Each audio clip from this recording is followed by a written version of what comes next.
militares siguen patrullando Los Ángeles en previsión a más protestas de migrantes ante los recientes arrestos de las autoridades de migraciones. 10 muertos y varios heridos deja un tiroteo en una escuela de Austria. El atacante fue un joven alumno que no llegó a graduarse. La maternidad subrogada o vientre de alquiler se expande en América Latina. Expertos internacionales de la Declaración Casablanca proponen medidas para abolir esta práctica.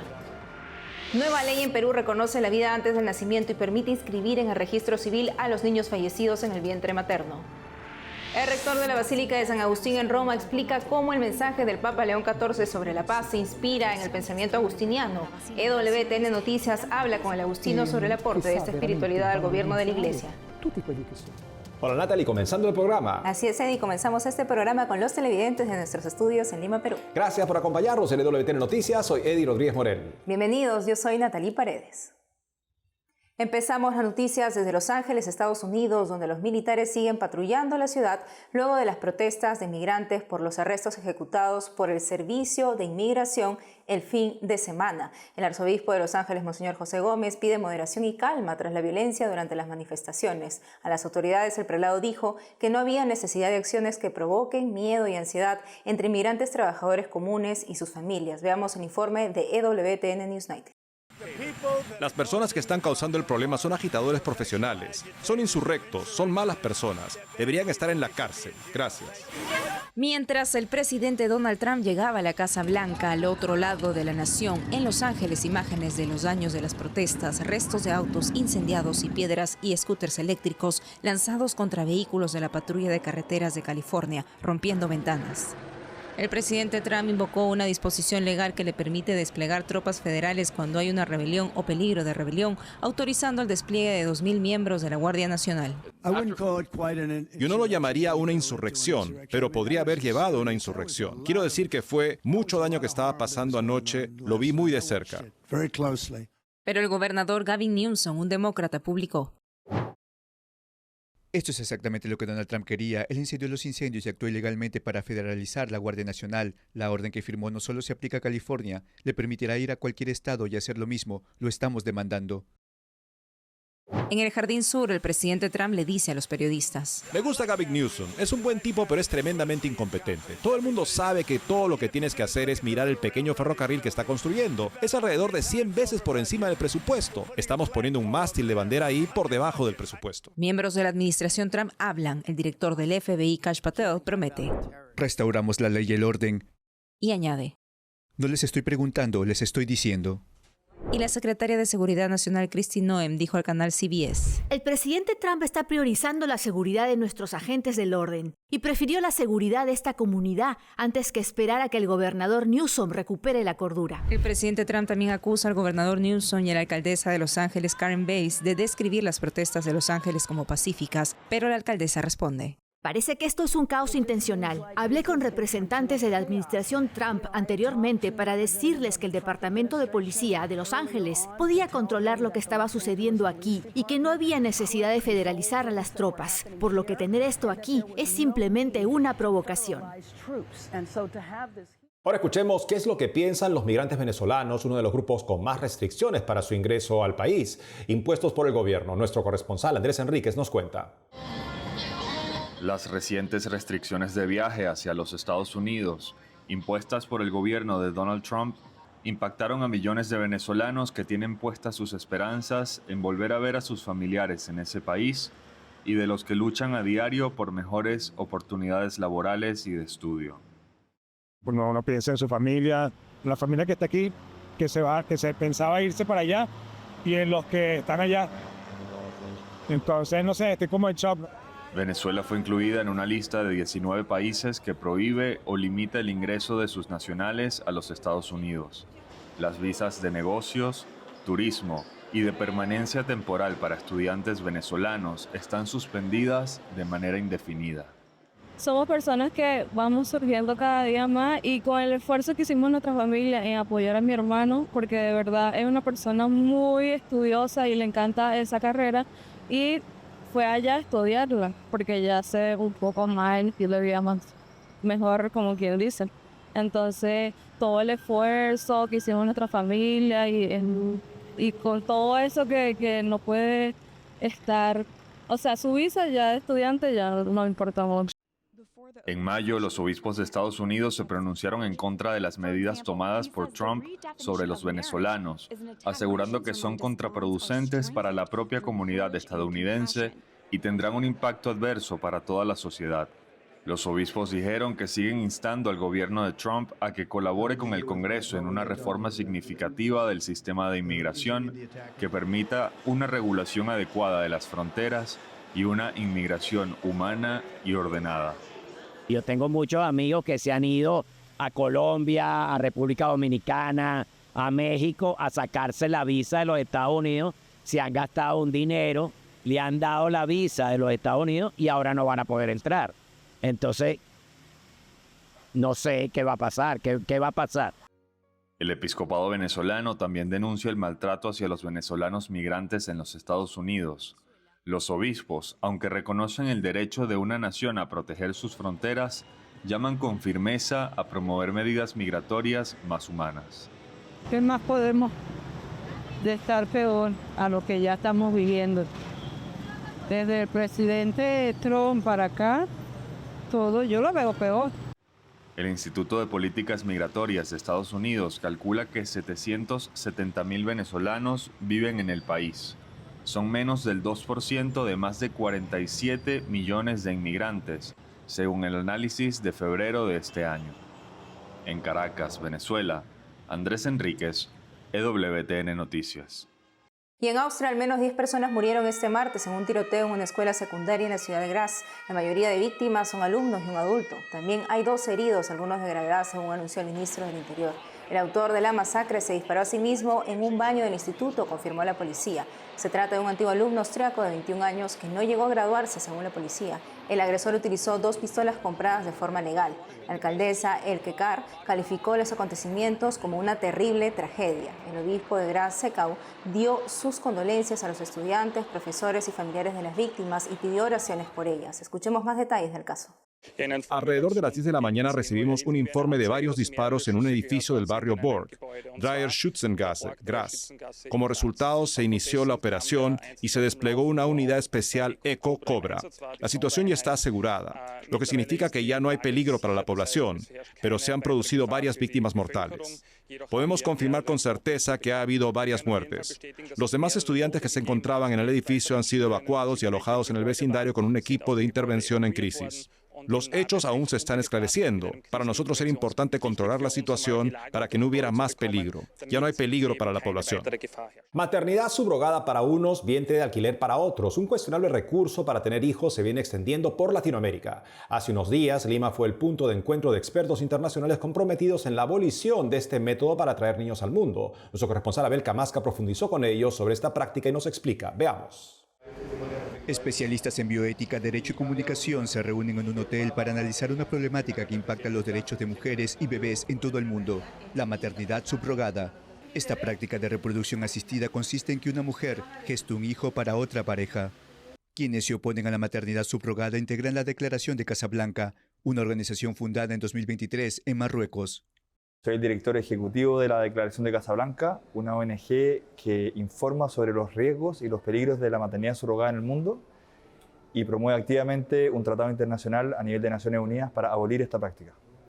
Según García, la red de Casablanca reúne expertos en más de 80 países y surge como respuesta al crecimiento del mercado global de la maternidad subrogada, que podría alcanzar los $129.000 millones en 2032, de acuerdo al Global Market Insights.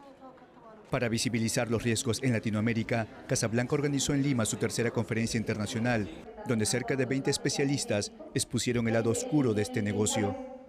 Una de las voces fue la de Lorena Bolson, decana del Instituto de Ciencias para la Familia en la Universidad Austral. Implica una vulneración de derechos de todo tipo, tanto en la mujer que gesta, como sobre todo en el niño, que resulta ser el más olvidado, porque resulta ser el objeto de un contrato donde todo se elige, los padres comitentes eligen todo lo que desean respecto de él, incluso en la lógica del mercado pueden elegir hasta cómo va a ser ese niño, pero también eligen cuál va a ser su identidad y van a elegir quiénes van a decir ellos que son sus padres. Se denomina padres comitentes a quienes solicitan el bebé, Pueden ser parejas heterosexuales, homosexuales o personas solteras, como explica María Carrillo, docente de la Universidad Panamericana en México. Hay parejas homosexuales que recurren a esta práctica porque realmente, naturalmente, no pueden ellos tener hijos. También hay personas heterosexuales, parejas heterosexuales con problemas de infertilidad, que también, e incluso ahora personas solteras, que mientras puedan pagarlo, pueden acceder a ella. En México, los estados de Tabasco y Sinaloa permiten la maternidad subrogada. Carrillo señala que en otros estados también ocurre, aunque fuera de la ley. La mayoría de quienes buscan mujeres mexicanas para este fin son extranjeros, principalmente de Estados Unidos, España y Asia. Porque es un país que tiene unos índices de pobreza muy altos y hay mujeres que realmente están en situación desesperada, en situación de vulnerabilidad, que buscan esta práctica para que sea un medio para poder mantener a sus familias. Las mujeres que acceden a gestar suelen firmar contratos impuestos por empresas intermediarias. Verónica Toller, directora nacional de lucha contra la trata y explotación de personas en Argentina, sigue de cerca estos casos. Estamos hablando de trata de personas con contratos, ¿sí?, absolutamente de sometimiento. La justicia argentina está acusando reducción a la servidumbre de las mujeres sometidas por estos contratos, donde había violencia económica, violencia de salud, abandono de la persona en caso de pérdida del bebé, por ejemplo, no se hacían cargo del tratamiento posterior de la mujer. Ha pedido a los comitentes selectivamente descartar, abortar bebés. Y si estaba enfermo, también. Uno de los países donde el vientre de alquiler es legal es Ucrania. Cuando estalló la guerra con Rusia en 2022, las fronteras se cerraron. Las madres gestantes no pudieron entregar los bebés a las parejas que pagaron por ellos. Muchos recién nacidos quedaron abandonados. Según datos de Casablanca, el costo de la maternidad subrogada en Ucrania oscila entre $60,000 y $80,000, mientras que en Estados Unidos puede llegar a $150,000. Por eso muchos padres comitentes buscan mujeres ucranianas, incluso en medio del conflicto. En países pobres, las mujeres que gestan suelen recibir entre $10,000 y $20,000. Deben tener entre 25 y 35 años y haber tenido al menos un hijo previamente. En Uruguay, la maternidad subrogada es legal bajo ciertas condiciones, como explica Sofía Maruri, abogada y consultora en derechos humanos. Se permite para que lo puedan hacer mujeres que muestren que no pueden quedar embarazadas por temas de fertilidad y pueden pedirle a una familiar, que puede ser su madre o su hermana, para que tengan un hijo en lugar de ellas y siempre y cuando la condición sea que no haya dinero de por medio. Se trata de la llamada maternidad subrogada altruista, aunque los padres comitentes deben cubrir los gastos médicos y de alimentación de la gestante. En Uruguay hay quienes proponen ampliar la ley para permitir que primas o tías también puedan gestar. Por sus altos índices de pobreza y corrupción, varios países de Latinoamérica se han convertido en mercados para la maternidad subrogada. Por eso Bernardo García propone prohibir este negocio con seres humanos. Las autoridades, también la opinión pública tiene que saber la realidad de este mercado, porque muchas veces lo proponen como una técnica alternativa de fertilidad, como una técnica alternativa a la adopción, pero esto realmente es explotación de mujeres pobres y venta de niños, ¿no?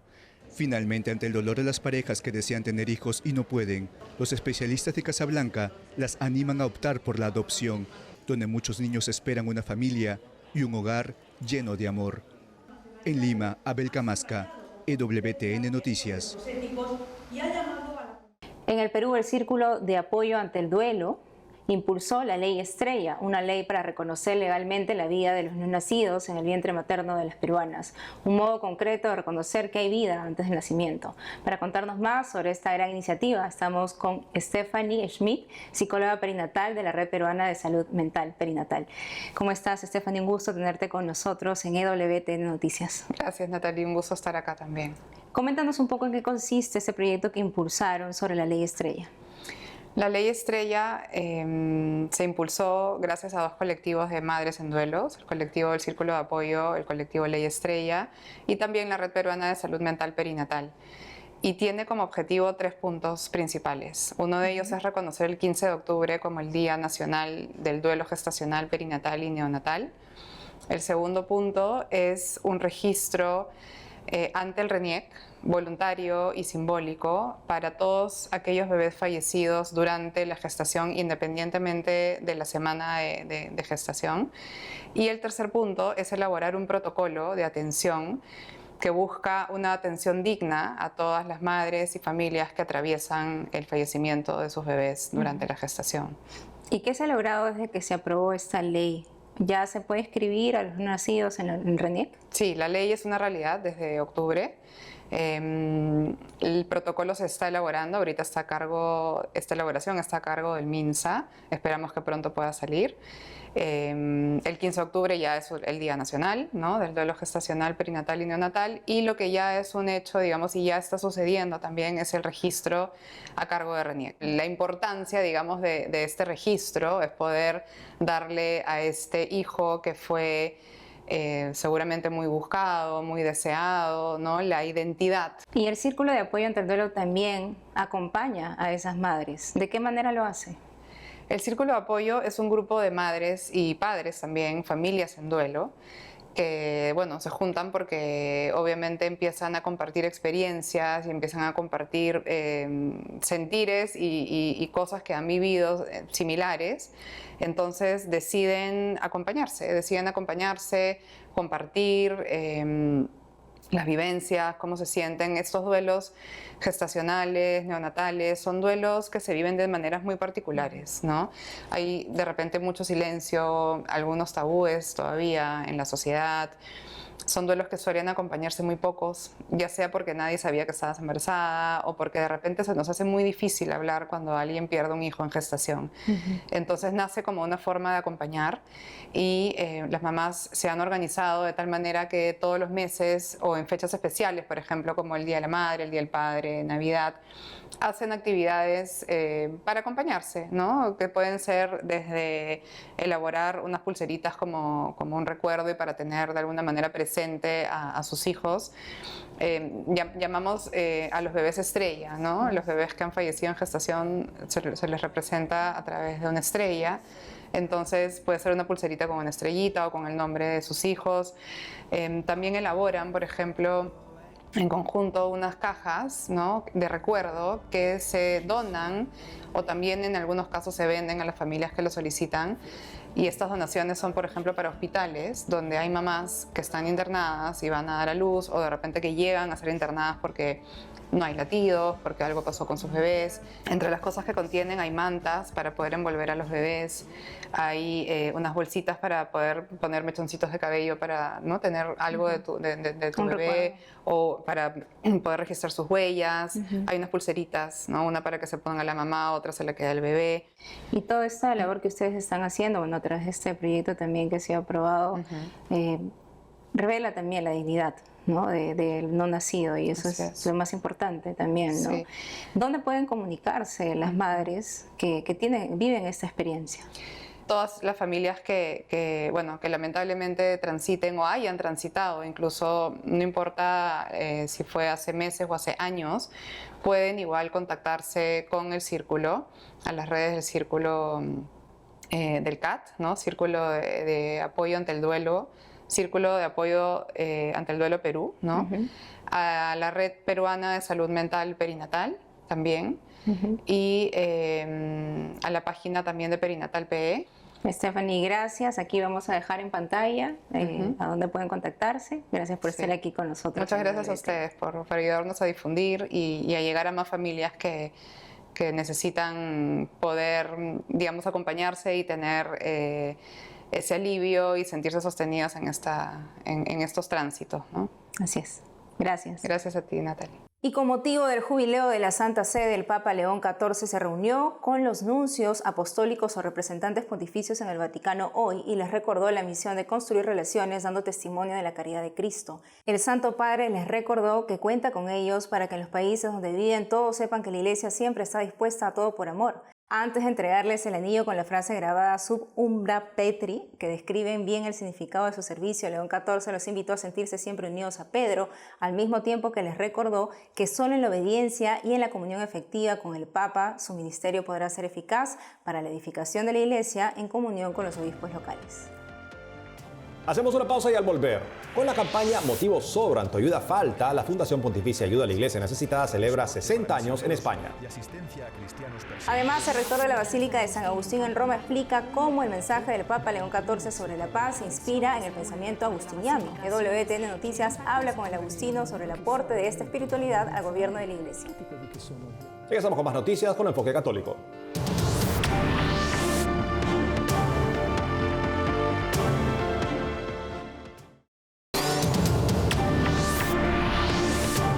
Enfocamos nuestra atención a Roma, en la Basílica de San Agustín. Su rector, un agustino amigo del Papa León, nos cuenta los aportes de la espiritualidad agustiniana en la formación del Santo Padre para la guía y el gobierno de la Iglesia. Nuestra corresponsal Paola Arriaza lo entrevistó.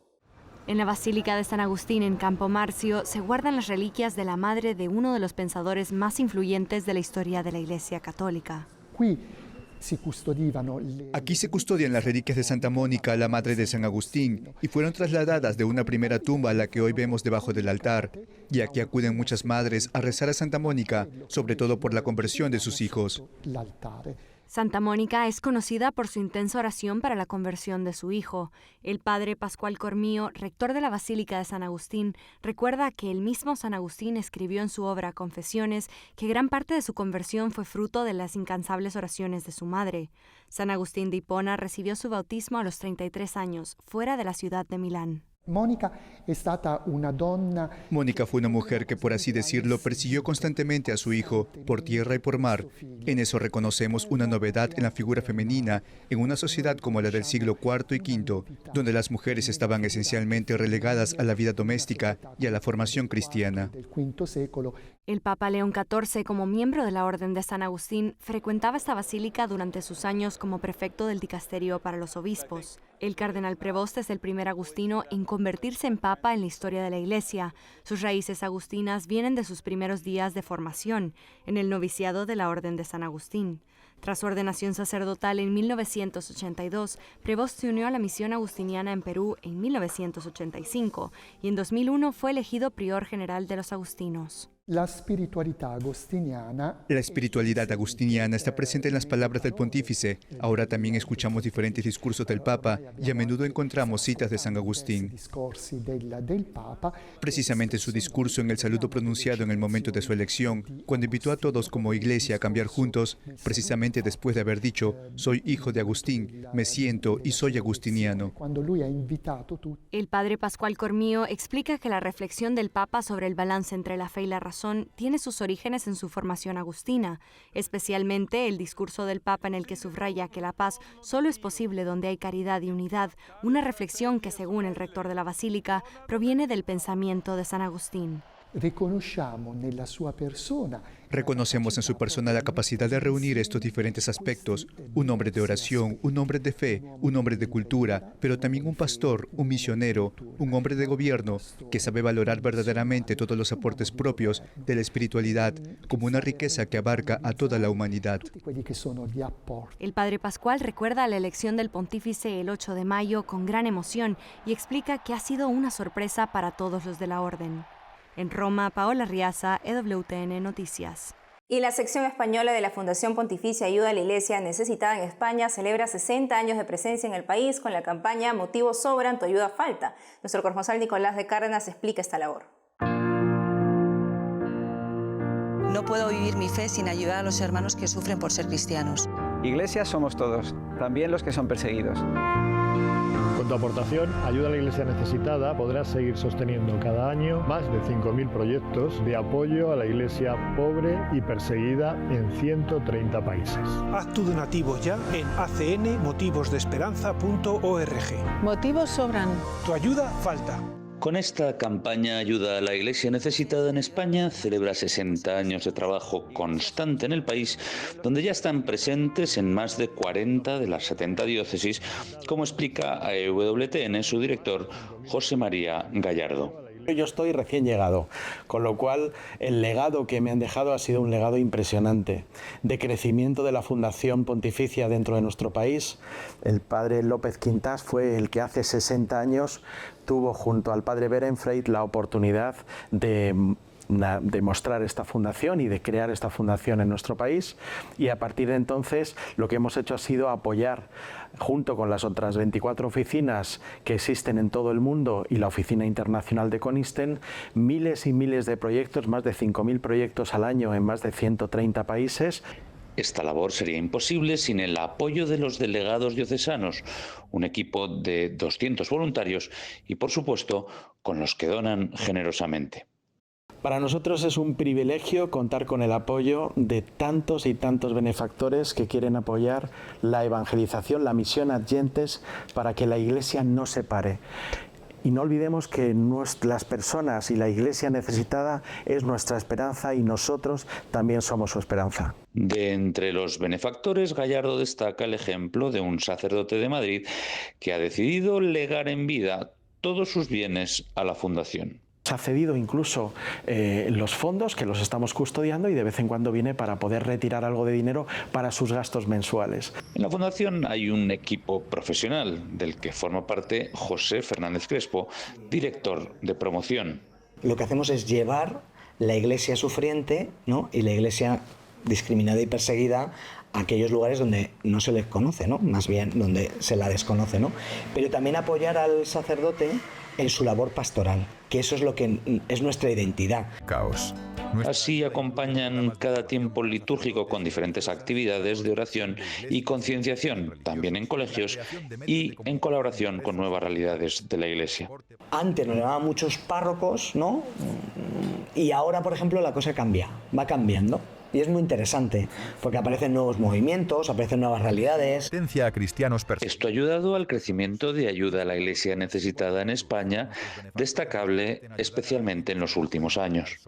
Fíjate, hace 5 o 6 años teníamos una presencia en torno a 25 diócesis. Ahora hemos llegado ya a 44 de las 70. Todavía nos queda un recorrido grande, ¿no? Esta labor se traduce en el apoyo a personas concretas en lugares remotos, como sucede con los Dalits, los intocables de la India. ¿Por qué son los que se convierten? Porque nadie les puede mirar, está prohibido mirarles a los ojos, ¿no?, tocarles. Y en cambio, están en la calle tirados y de repente ven una falda blanca, ¿no?, con tintes azules, que son las de las hermanas de Calcuta, ¿no?, de Santa Teresa, y de repente las miran, y un brillo en los ojos, una sonrisa, que las miran y ellas les miran y les tocan. Son las únicas que pueden tocar a los Dalits. Con la vista puesta en 2033, Ayuda a la Iglesia Necesitada en España cumple 60 años, confiada en que sus 3 pilares, la oración, la información y la caridad, harán posible que la Iglesia en todo el mundo mire y toque a aquellos que sufren la persecución. Desde España, Nicolás de Cárdenas, EWTN Noticias. Eso es todo por hoy, amigos. Gracias por haber estado con nosotros. No dejen de seguirnos en nuestras redes sociales y en ewtnnoticias.com. Hasta mañana.